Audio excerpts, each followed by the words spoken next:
സ്നേഹമില്ലാത്തവരുടെ സ്നേഹം ഒരു ഭാരമാണ്. മണവാട്ടി. ഏതൊരു സ്ത്രീയും കല്യാണം കഴിഞ്ഞവരും കല്യാണം കഴിക്കാൻ പോകുന്നവരും വായിക്കേണ്ട ഒരു നോവൽ.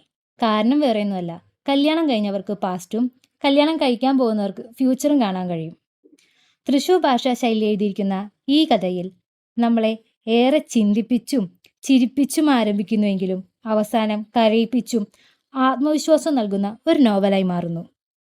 നല്ലൊരു മകളാകാനും മരുമകളാകാനും ശ്രമിക്കുമ്പോൾ സ്വന്തം ഇഷ്ടാനിഷ്ടങ്ങൾ മറന്ന് ജീവിക്കുന്ന അവസ്ഥയും, വിവാഹശേഷം ഏതൊരു സ്ത്രീയും അനുഭവിക്കുന്ന ആത്മസംഘർഷങ്ങളും നർമ്മം കലർത്തിയുള്ള അവതരണമാണ് ഈ നോവലിന്റെ പ്രത്യേകത.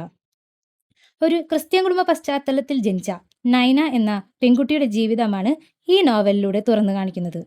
മേരി സാർ എഴുതി മാൻകൈൻഡ് ലിറ്ററേച്ചർ പബ്ലിഷ് ചെയ്ത ഈ ഒരു നോവലിന്റെ ഒരു അട്രാക്ഷൻ എന്ന് പറയുന്നത് ഈ നോവലിന്റെ കവർ പേജാണ്.